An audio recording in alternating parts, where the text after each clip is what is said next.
Lord मुख्य गवाह ओम राधे न्यायालय में उपस्थित हैं। ओम मंडली की हेड पहले शपथ लें, फिर कार्यवाही आगे बढ़े। ओम राधे कटघरे में आकर शपथ लें। इस पवित्र गीता पर हाथ रखकर शपथ लीजिए कि मैं भगवान को हाजिर नाजिर देखकर कहती हूँ कि मैं जो भी कहूंगी सच कहूंगी, सत्य के सिवाय कुछ नहीं कहूंगी। जज साहब, मैं यहाँ पर भगवान को हाजिर नाजिर नहीं देख रही हूँ, फिर मैं ये शपथ कैसे लूं?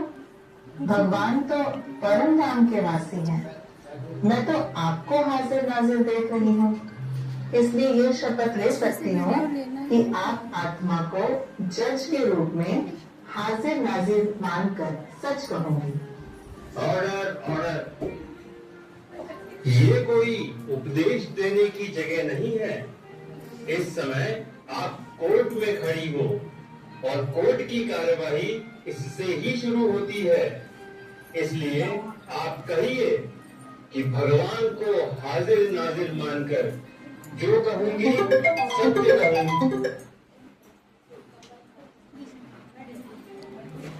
वकील साहब, आप चाहते हैं कि मैं ये कहूँ कि भगवान सब जगह है? कुर्सी में, मेज में, चोर में, डाकू में, वकील में, जज में, कुत्ते में, बिल्ली में? नहीं नहीं, मैं ये नहीं कह सकती। भगवान तो सर्वोच्च और परम पवित्र है, और आज इस कलयुग में तो चारों तरफ पापाचार ही पापाचार है। मिलॉर्ड, ओम राधे तो शपथ लेने से इनकार करती हैं। अब न्यायालय का क्या आदेश है? ये कोर्ट है, कोई सत्संग नहीं है। मैं कोई भगवान नहीं हूँ जो आप मेरी कसम उठाएं। भगवान के नाम पर कसम उठाना यह तो कोर्ट का कानून है। जज साहब, मैं कोर्ट की इज्जत करती हूँ, लेकिन जो बात सत्य नहीं है उसे बोलकर मैं शपथ कैसे लूंगी? ऑर्डर ऑर्डर, मिलॉर्ड, ये तो अदालत को सत्संग समझ रही हैं। ये तो सरासर अदालत की तौहीन है। वकील साहब, जैसे आप अदालत का अपमान नहीं करा सकते, फिर मैं भला भगवान का अपमान कैसे कर सकती हूँ? गीता में स्पष्ट लिखा है कि जब जब धर्म की ग्लानि होती है तब तब मैं अवतरित होता हूँ। फिर बताइए, वो सब जगह कैसे हो सकते हैं? आज तो सबके मन के अंदर काम, क्रोध, लोभ, मोह एवं अहंकार व्याप्त है। ऐसे में परम पवित्र परमात्मा कैसे वास कर सकता है? कुछ भी हो, कोर्ट के नियम का पालन तो करना ही पड़ेगा। जज साहब, मैं किसी भी हालत में झूठी कसम नहीं ले सकती। अभी भी मैं आपको अवसर देता हूँ, कसम उठा लो, जिससे कि अदालत की कार्रवाई आगे बढ़ सके। जज साहब, मैंने अच्छी तरह से सोच समझ कर ही ये निर्णय लिया है। इंस्पेक्टर, इनके हाथ में हथकड़ी डाली जाए।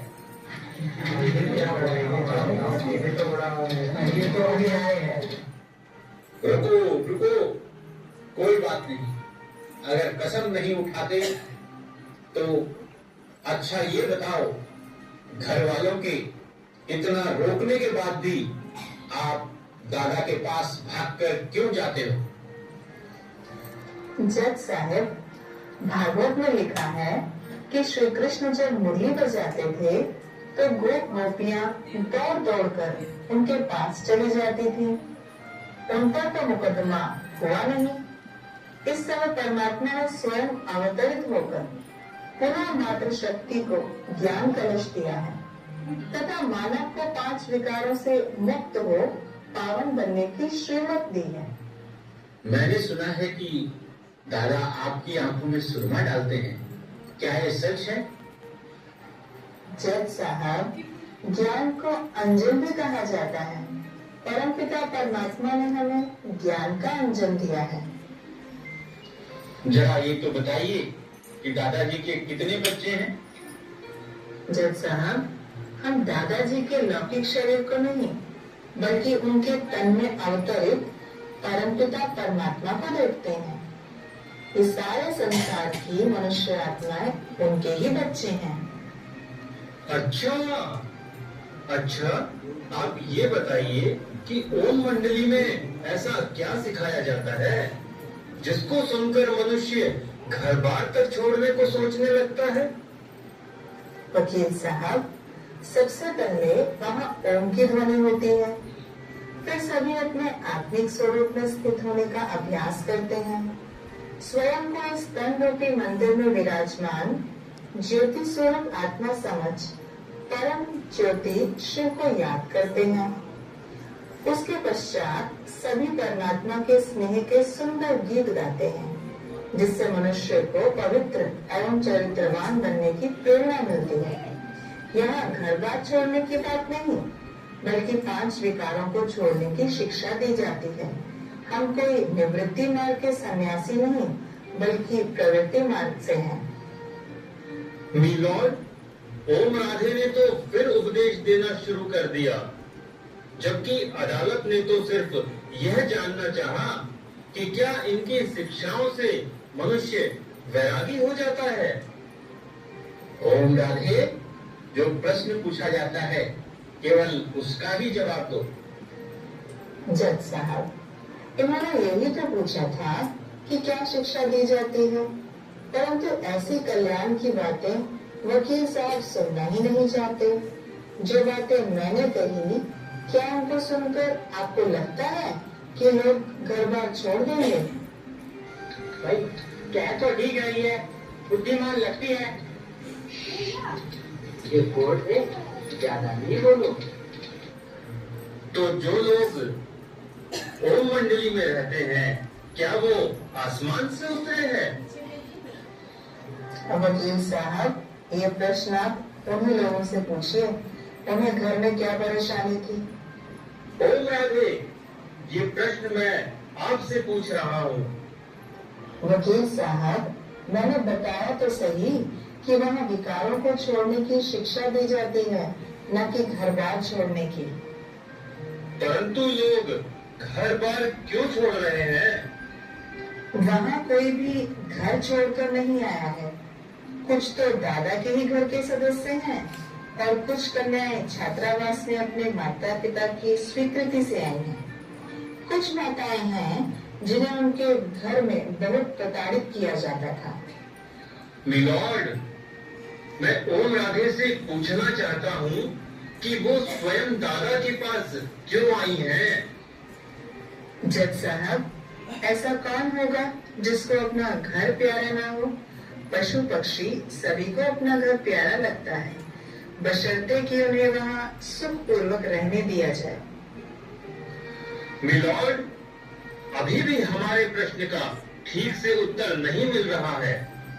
आज कई स्त्रियां अपने पति को छोड़ ओम मंडली में रहती हैं।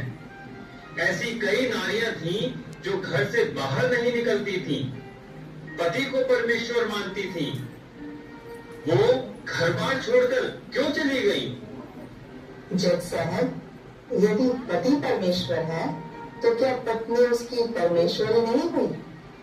कल तक परमेश्वर ने परमेश्वरी को क्यों कैद करके रखा था? परमेश्वर तो संपूर्ण पवित्र है। पति को परमेश्वर कहना तो परमेश्वर का भी अपमान करना है। क्या नारी के कुछ अपने स्वतंत्र विचार नहीं होते? क्या पत्नी पति की दासी मात्र ही है? किया, पति तो मैं भी हूँ, परंतु इनका प्रश्न जोड़ा है, सच मुझे मजा आ गया। जज साहब, ओम राधे मुद्दे से ध्यान भटका रही है। ओम राधे, आपसे जो प्रश्न पूछा जाए उसका ही उत्तर दीजिए। मैंने उत्तर ही तो दिया है जज साहब। क्या नारी एक प्राणी नहीं है? क्या उसके कोई अधिकार नहीं है? उसके भी कोई अधिकार है।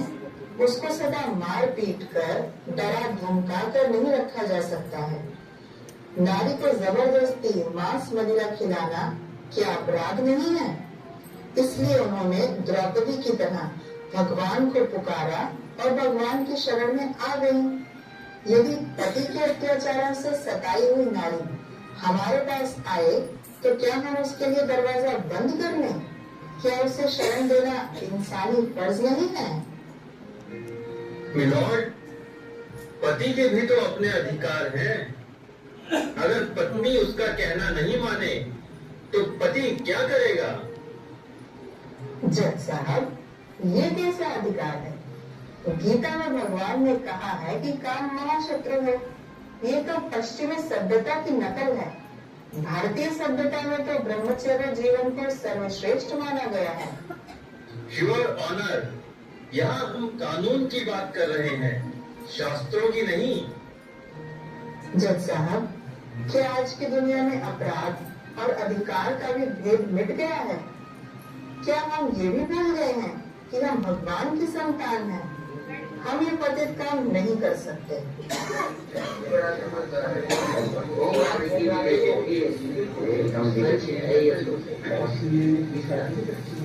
Order order. तमाम गवाहों और बयानातों से ये सिद्ध होता है कि समाज में स्त्री पुरुष दोनों एक दूसरे के पूरक हैं। केवल पुरुष ही नहीं बल्कि स्त्री के अधिकारों का भी उतना ही सम्मान होना चाहिए। इसलिए अदालत इस नतीजे पर पहुंची है कि ओम राधे का सम्मान सहित उनके पक्ष में निर्णय दिया जाता है और आज की कार्यवाही यही समाप्त की जाती है।